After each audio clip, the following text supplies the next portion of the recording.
Alright, thanks for clicking on this video. We are going to the Iron Maiden concert here tonight. What is it, October 24th, 2024?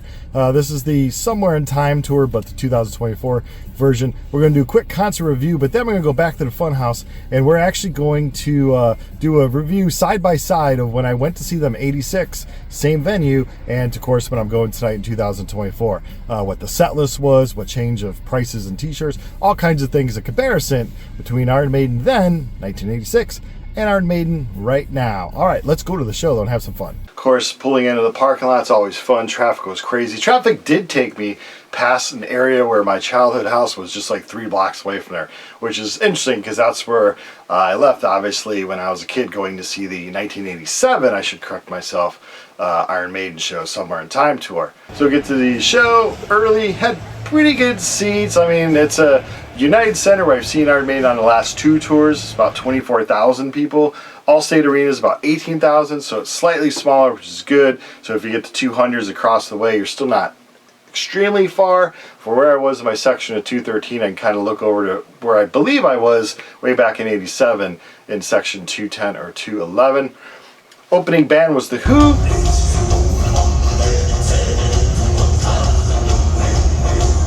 Not Pete Thompson, Robert Daltrey, those jokes get old. The Hugh Hu band from Mongolia. I saw them at Riot Fest a few years back, picked up a 10-inch. I believe I also have one of their CDs. They have a lot of like single songs and EPs. I think they have 2 full-length proper. From Mongolia, they know how to do kind of the throat chanting thing along with heavy metal. You know, there's 8 people in the band, you got 2 drums, and it's powerful stuff.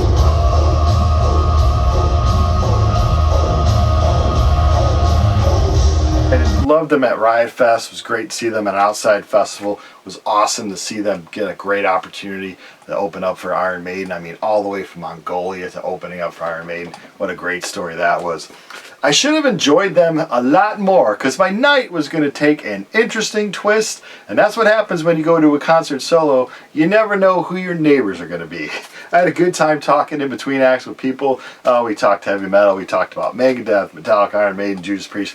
And then all of a sudden, this very large guy. When I say very large, picture very large and then add about, I don't know, 200 to 300 pounds to that.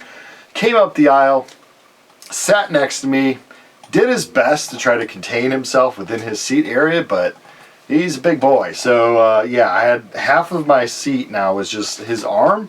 He was holding his arms in, but it's going to affect your concert experience because now you're kind of like this. Seats suck as is at concert halls like that.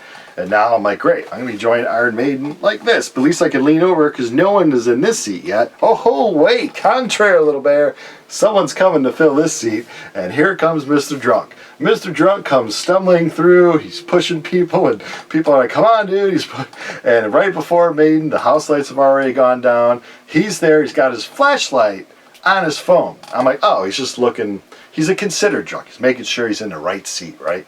No, that flashlight stays on the phone throughout the whole concert. Why? Because he's drunk and can't turn it off. So Mr. Drunk just has the flashlight on. Of course, people in front of me. Now, I'm not a big complainer.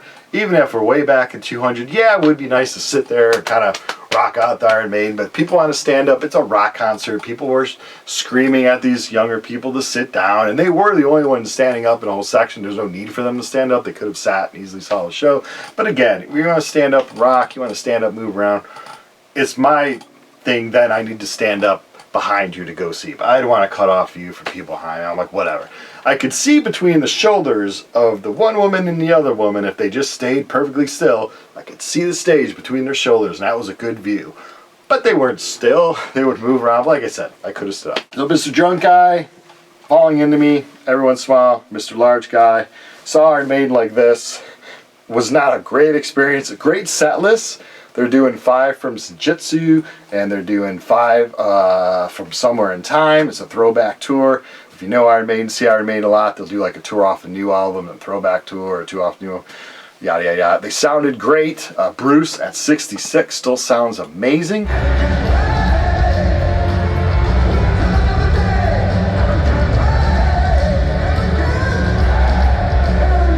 I wouldn't say he's at the top of his game. No. It's when you're a singer, that your throat's an instrument. Your throat is aging. It's going to be a hard one. But still, he sounds great. So that's a good reason to go. The 3 guitars, they're all sounding good. If anything, when they would sing, there's not a lot of songs that have the vocals come through, but when all the guitar players were kind of singing, that was kind of loud. I wish they would have put that down a bit. I don't know if it's happening throughout the tour, where there's songs with the whoa-who's or anything. It's coming through really, really loud, and it's drowning out Bruce, who obviously has the coolest voice in the band. You want to hear his vocals out front.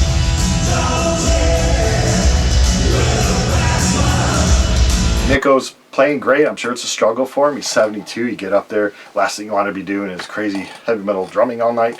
But yeah, all in all, it's a great show. The continuation of this tour doesn't go on too much longer, I don't think. So if you're on the fence about should I see Iron Maiden, I've seen them a lot of time before. Yeah, this tour is well worth it, especially if you like the newer ones, Sujitsu and Somewhere in Time. Now, Sujitsu, I have a review for that album here on this channel, and it's good. And now, I stayed true to my review. Like, when I'm in the mood for Maiden, I'm pretty much pulling out 80s era Iron Maiden, not pulling out the newer stuff. But it's still cool to hear those songs. Now let's go.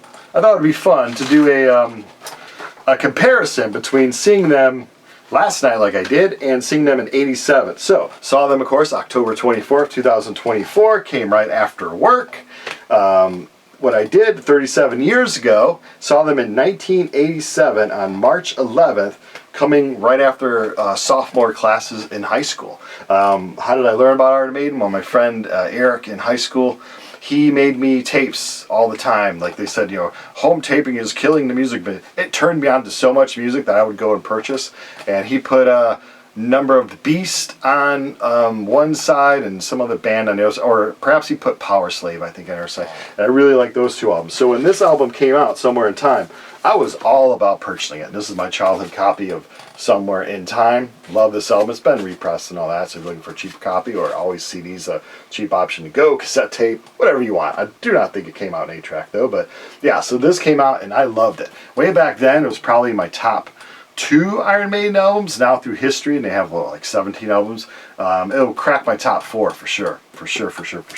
And really, I shouldn't go any further with this besides saying rest in peace to Paul, the singer of the first 2 Iron Maiden's album. It just great, and sad that we lose people, but we're getting out there that are 80s stars and the stars from the 70s and 80s and musicians that we loved are getting up there in age.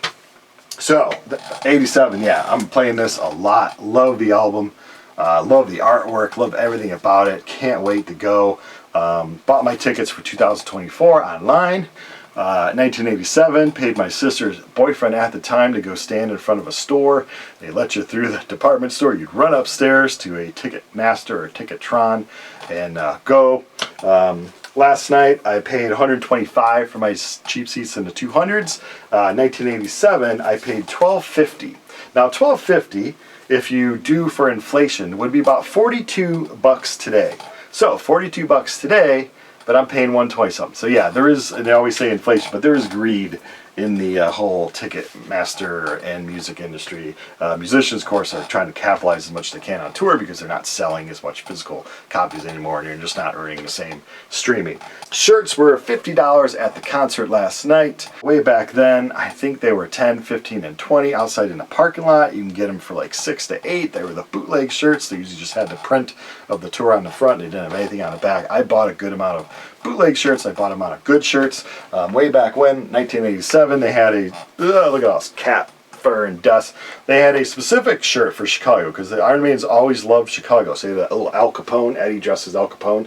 I framed a little shirt there because it's way too tight to wear, and made in Chicago. So yeah, I was happy to get this. It's actually a jersey sleeve shirt. I was happy to get that. Probably paid 20 or 25 for that. Like I said, shirts last night were 50. I'm not going to buy that at all. Parking was 25. Way back then, I think parking was probably $10. Like I said, last night I went alone.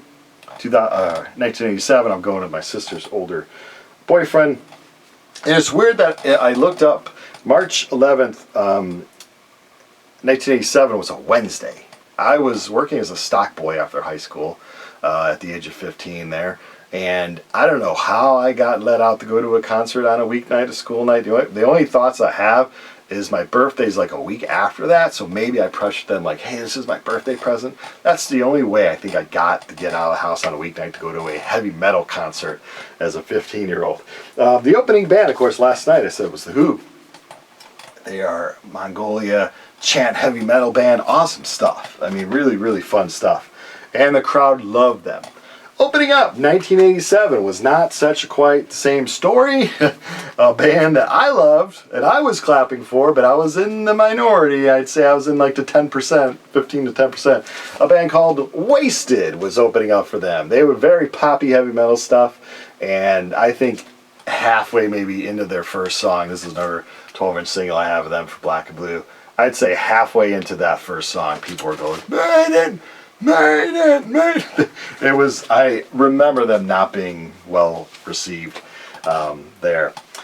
Same lineup, oddly enough, from 87 to last night, 2024. Of course, they add Janek Gears, the guy that skips and hops around. Janek there, the guitar player, Iron Maiden, filled in.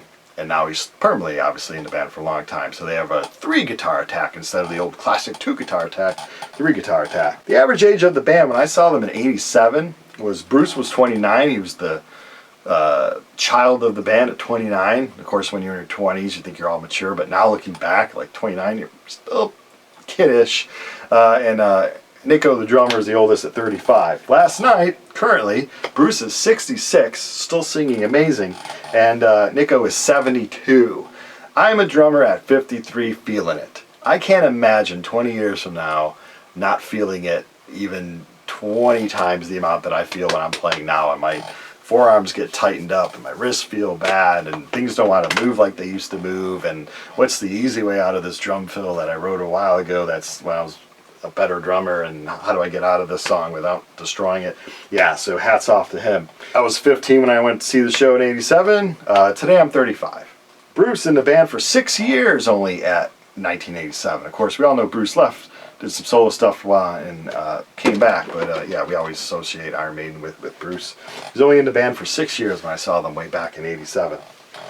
Touring on their 17th album currently in 2024. Way back then, they're just touring on their 6th album, that's Somewhere in Time. They're playing a lot off of Senjutsu. This is the Senjutsu album. Their artwork, I can't think of a band. I mean, Judas Priest has had some great artwork as well. I can't think of a band that when you think of classic, great artwork that competes with Iron Maiden, especially when you think of the character Eddie. Of course, they brought Eddie out last night, as they always do in a few forms. But yeah, I can't think of any band that's really been able to rock the here's our mascot as much as Iron Maiden has. Of course, I'm sitting here in front of my Live After Death poster that, oddly enough, I got from, at the time, my sister's boyfriend, whose friend or cousin or brother, somebody worked in a record store, and he was able to get me stuff because he knew I loved all this stuff. And yeah, Iron Maiden, Live After Death, classic. Scream for Me, Long Beach. Setlist last night was 15 songs, about 2 hours. Now I thought that 87, oh, they probably played a lot longer. No, oddly enough, in 87, they just did 14 songs. But they did Rhyme of the Ancient Mariner, so that's like a 7-minute song-ish, so that probably still equaled about 2 hours. 5 songs from Somewhere in Time they did last night.